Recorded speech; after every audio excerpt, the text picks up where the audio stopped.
45 sold American. Lucky Strike means fine tobacco. So round, so firm, so fully packed, so free and easy on the draw. LSMFT, LSMFT, LSMFT. You said it. Why, sure. Yes, sir. Lucky Strike means fine tobacco. So round, so firm, so fully packed, so free and easy on the draw. Yes, ladies and gentlemen, Lucky Strike means fine tobacco. Always those words will mean much to you. For, of course, quality is always your first concern. Today, as always, Lucky Strike selects and buys the finer, the lighter, the naturally milder Lucky Strike tobaccos. Lucky Strike means fine tobacco. The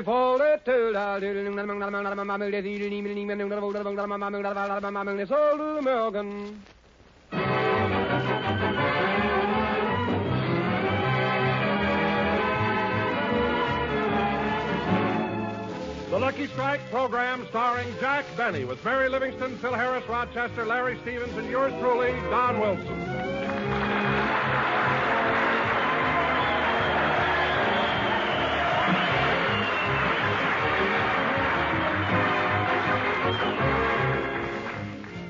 And now, ladies and gentlemen, we bring you a man whose name for years has been the epitome of show business. A man who went from Waukegan to vaudeville. From vaudeville to radio. From Broadway to pictures. From pictures to Broadway. And now, since he has no place else to go, would you please let him come into your home for just a half hour? Thank you. And here he is, Jack Benny.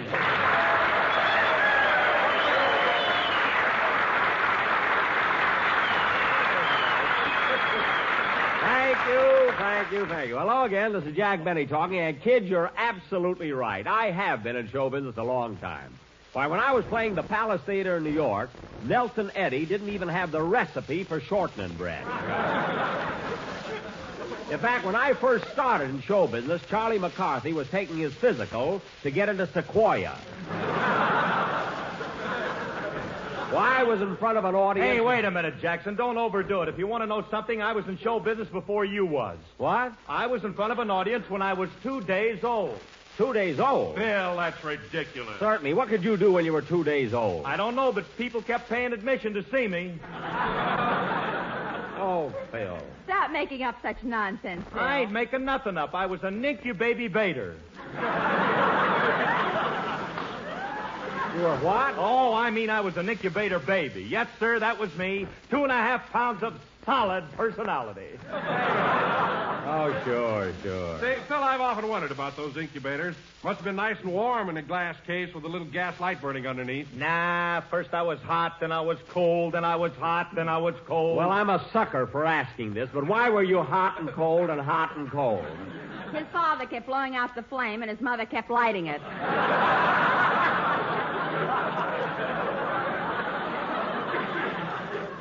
Mary, don't be ridiculous. That's exactly what happened.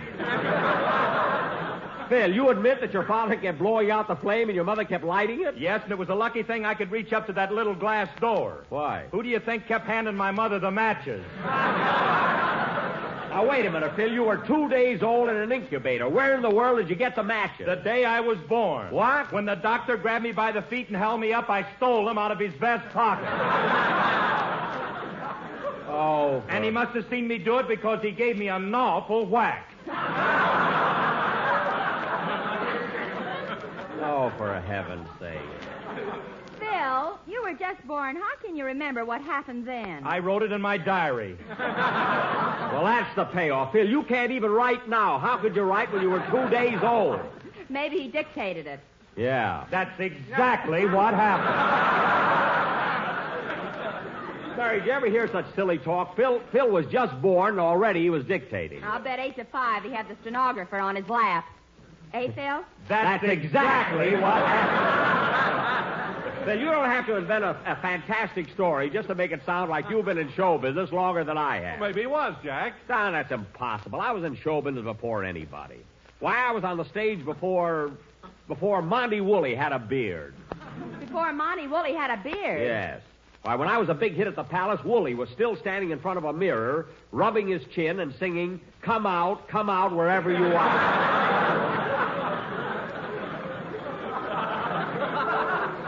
I'm telling you, kids, I've been in show business longer than anybody. Oh, yeah? How about C. Aubrey Smith? You mean little Aubrey? Why, he was only a kid when I was starting out in it. Come in. Mr. Benny? Yes? I'm from Esquire magazine. We printed a story about you and have all the information in our files except one thing.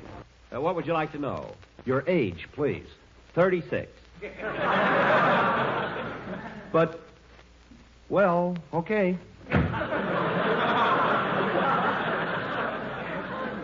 Now, where were we? Well, you were informing us that you were a thespian in the legitimate drama prior to the inauguration of the cinema. Phil, did that come out of you? Yes, and boy, am I glad to get rid of it. Well, I don't blame you. Now, let's forget show business and find out Hello, if we can... Mr. Benny. Oh, hello, Larry. Say, you got here just in time for your song. What are you going to sing? Well, I got a letter from a friend of mine in the Navy requesting me to sing I'm Making Believe. A friend of yours in the Navy? Who is he? Dennis Day. Oh, Dennis. A letter from Dennis? Would you like to read it, Miss Livingston? Why, Larry, I don't think I should read your mail. Oh, that's all right. There's nothing about girls in it. Go ahead, read it, Mary. Yeah, we haven't heard from Dennis in weeks. What's he got to say? Well, here it is. Dear Larry, I heard you sing on the last 4 broadcasts, and I think you have a swell voice. Well, isn't that nice? I also heard that you're making $22.50 a week, which is a very good salary to start with. Yes, sir. Mr. Benny will give you a raise almost every year, but it will help to have your mother come down and remind him. Especially if she's as big as my mother. However, Larry, when you... What are you laughing at?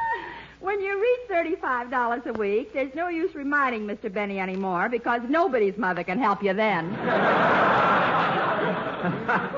Dennis always was a card, wasn't he? Yeah. Best wishes always, Dennis Day. P.S. By the way, Larry, I'd appreciate it very much if on next Sunday's broadcast you'd sing I'm Making Believe. That's the part I told you about. Yes, I know. Go right ahead and sing it for him, kid. I wonder why Dennis never requests me to play my violin. I can't understand.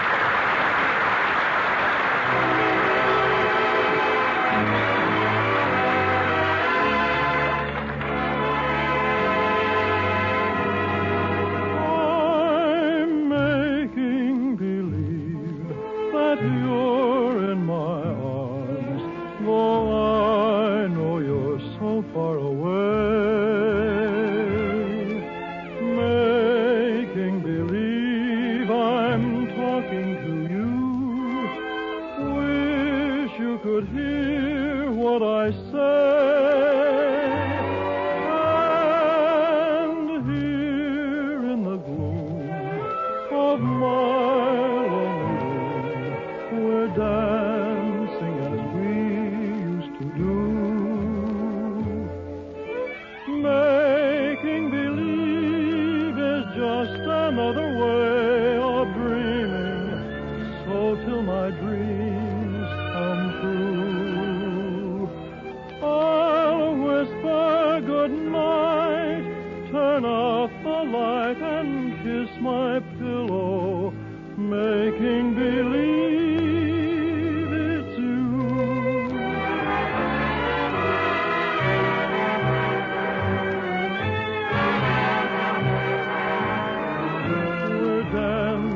as we used to do.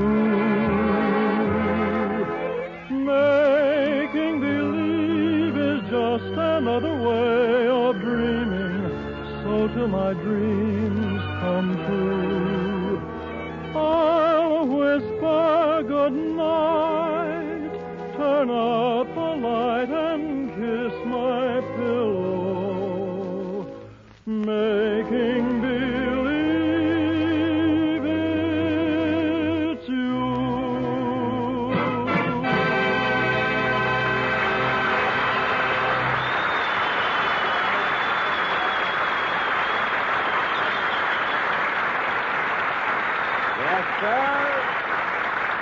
was I'm Making Believe, sung by Larry Stevens, and Larry, that was swell. Keep it up, kid, and some of these days you, too, will be making $35 a week, just like Dennis Day did. Gee, if Dennis made $35 a week for a whole year, he must have saved a lot of money. Well, he should have, Larry, but you see, Dennis was somewhat of a spendthrift. And he threw most of his salary away on luxuries like Like bread and butter. Mary, you know what I mean. Dennis could have saved a lot of money if he didn't have that root beer float habit. Anyway, Larry, come in. Yes? Mr. Benny, I'd like to try it again. Again? I'm from Esquire magazine. We printed a story about you and have all the information in our files except one thing. Well, what would you like to know? Your age, please. I told you I'm 36. Look, Mr. Benny, this information isn't going to be printed. It's only for our private files. I don't care what it is for. I'm 36. But, well, okay.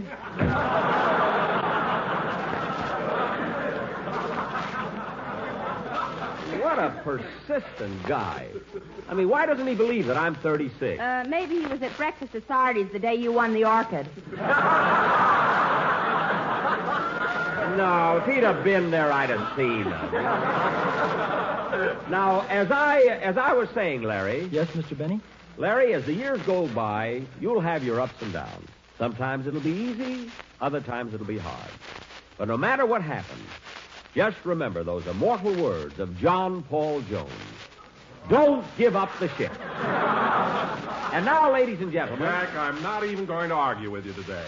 Well, Don, I'm glad you finally see it my way.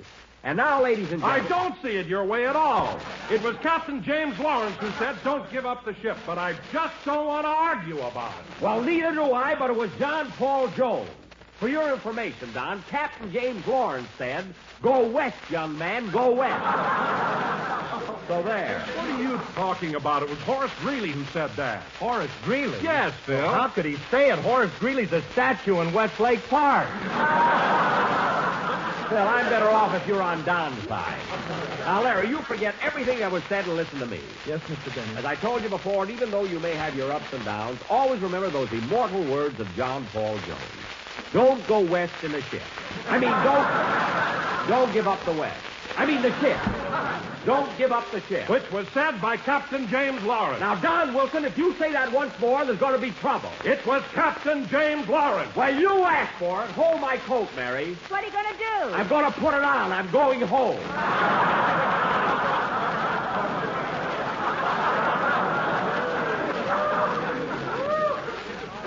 Don Wilson knows so much. Let him run the program himself.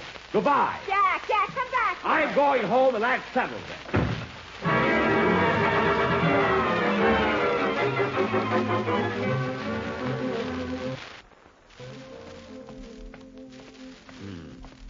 Good thing I held myself back when I did. If I'd hit Wilson, I'd have knocked him cold.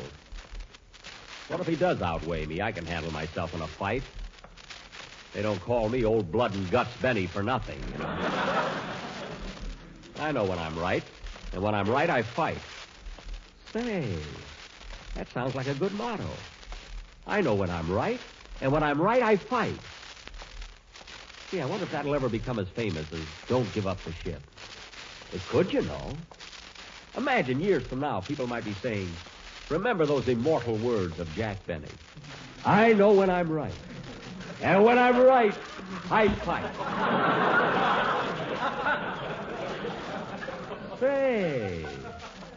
Say, that's pretty good. Ya-da-da-da-dum, da-dee-da-dum, da-dum, dum-dee-da-da-dum. Gee, it's a nice day.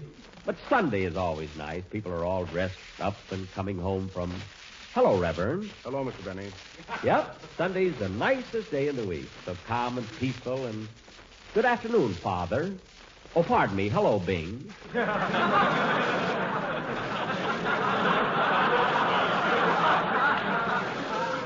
Maybe I should have asked him if he was going my way. I like him, you know, I do.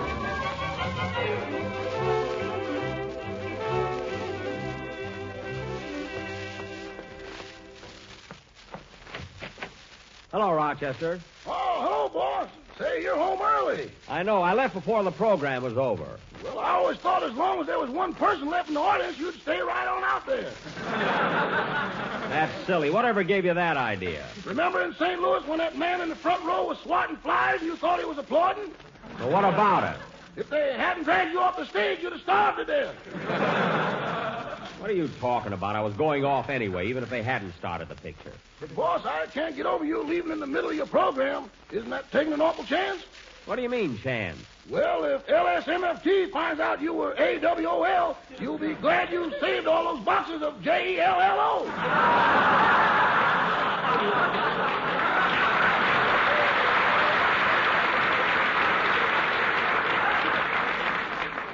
Well, I'm not going to worry about it now. I'll just sit down and be comfortable. Ah, that feels good. Pull off my shoes, will you, Rochester? Sure, boss. There. Now, give me your other foot.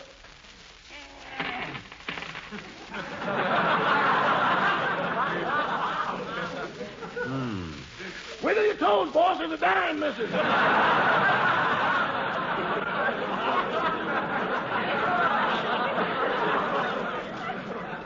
I know. I went to a movie.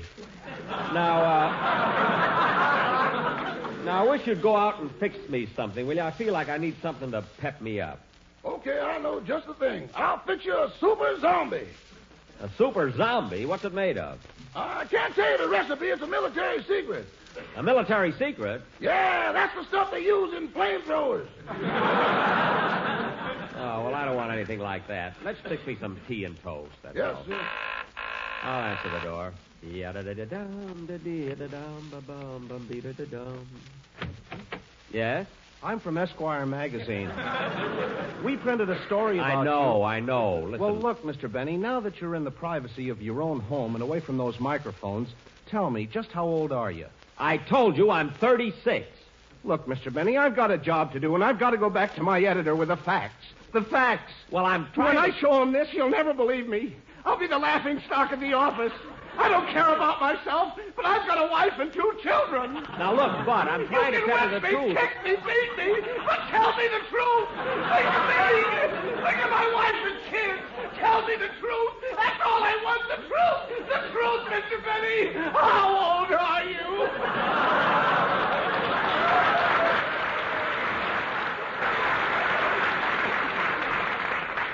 Well, if it'll save your job, I'll tell you the truth. I'm 37. 37? Yes. Well, I'll try it. That's all I can do. Maybe they'll believe me. I hope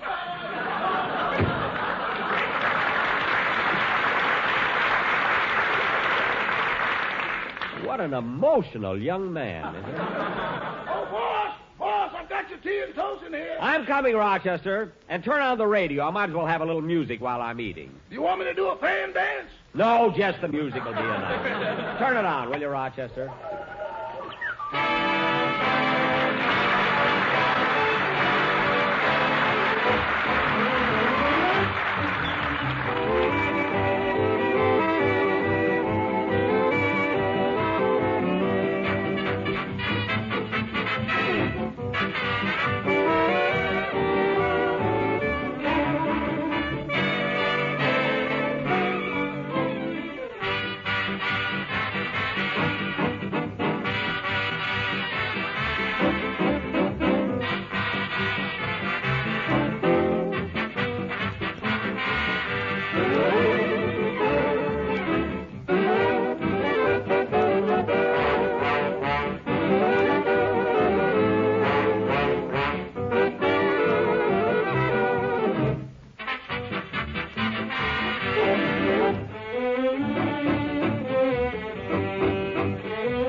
a nice band. I wish Phil Harris could have heard that. See what else is on the radio, will you, Rochester? Okay. Will Harold live? Will Hilda come back to her husband? Will the lost baby be found? Will the bank discover that George has absconded with the money? Will the doctor arrive in time to save Mildred's life? Will Mervyn commit suicide because Cynthia has jilted him? Tune in again tomorrow to hear another cheerful chapter of Happiness House.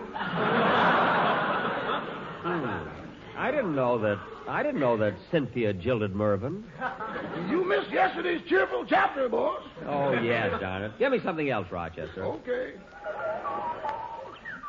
Well, here we are, ladies and gentlemen, in the last minute of play in the big game between the University of California at Los Angeles and the Louisiana State Men's Fraternity Team. Louisiana State Men's Fraternity Team? And right now the score is 12 for UCLA and 19 for LSMFT. Oh, them. I wish all you folks could be out here this afternoon. What a crowd. You should see this stadium. It's so round, so firm, so fully packed. Boy, that place must be jammed. And now let's hear from the cheering section. LSMFT, LSMFT. Lucky Strike means fine tobacco. Lucky Strike means fine tobacco. Fine, fine, fine. It's really all about America.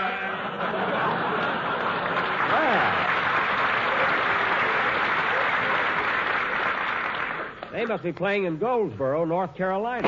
And there goes the gun ending the game. Well, LSMFT won again. Get another station, Rochester. Yes, sir. Good evening, Mr. and Mrs. America. This is Walter Winchell doing a special broadcast for the 6th War Loan. Hey, listen, Rochester. That's Walter Winchell.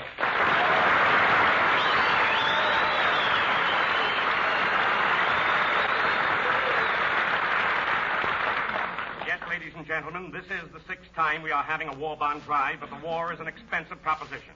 There is no way to economize. There are no bargain basements in war, no cut-rate sales. Everything must be paid for in cash and in blood. And you are only asked to put up the cash. I know you bought bonds during the other drives, but so did everyone else. Your bond is just as important as your neighbor's. There are no slackers on a battlefield, so let's have none here. Remember, do your share. This is no time to pass the buck unless you pass it across the counter for a war bond. Gee, Rochester, isn't he sensational? He sure is, boss. Yes, sir. And now for some news of the time will allow. New Delhi, India. Admiral Mountbatten has exceeded all expectations in the Battle of Burma. He has captured a 100-mile stretch of railroad north of Mandalay. His commandos are striking south of the Irrawaddy. Gosh, that guy Winchell knows everything. And here's one from the Far East. The B-29s are changing the name of Tokyo Harbor to Bombay. What a sense of humor. Hollywood, California. Ladies and gentlemen, the whole movie town is talking about a certain radio comedian who lives in Beverly Hills, who tortures the violin and is tighter than Dorothy Lamour's sarong. This fugitive from the cornfield who wears a size 44 girdle is making a complete and utter fool of himself by insisting that it was John Paul Jones who said, "Don't give up the ship." What? Because of radio censorship and the laws of libel, I am not allowed to mention the name of this Waukegan wit who is making such a dope of himself, but his initials are J.B. Rochester, did you hear what I heard? Did Winchell insinuate that I'm a jerk? That's what he said. That's what the man said. He said. Oh, he did, huh? Although he has been corrected dozens of times, ladies and gentlemen, this blue-eyed boob will not admit that it was Captain James Lawrence who said those famous words. Rochester, turn that off. Out of my way, Rochester. I'm going to see that guy Winchell right now. Hand me my hat, coat, and cane. My heavy cane.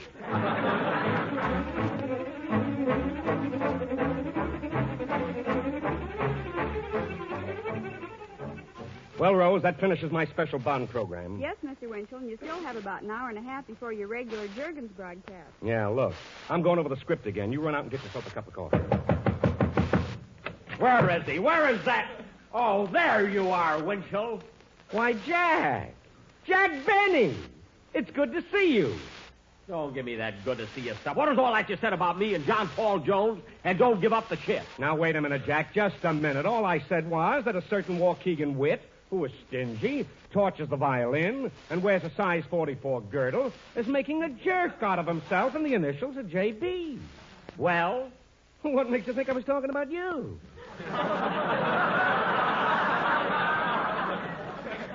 Well, for one thing, the initials J.B. But, Jack, I might have been talking about Joan Bennett. Joan Bennett doesn't wear a size 44 girdle. To think that you would do this to me, Walter, after all I've done for you. What did you ever do for me? Plenty, but not anymore. Yesterday was positively the last time I'll ever wash my toupee in Jergens. And another thing, Winchell. Now, Jack, that's no attitude today. Suppose I did mean you. I wouldn't have mentioned it if I didn't know the facts. Oh, so now you know everything. Who do you think you are, Luella Parsons? I know my rights, brother. Oh, Jack, calm down a little. Aren't you getting a little too excited about this? No, I'm not, because I believe in those famous immortal words. I know when I'm right. And when I'm right, I fight. Who said that? Jack Benny. Why don't you read your history?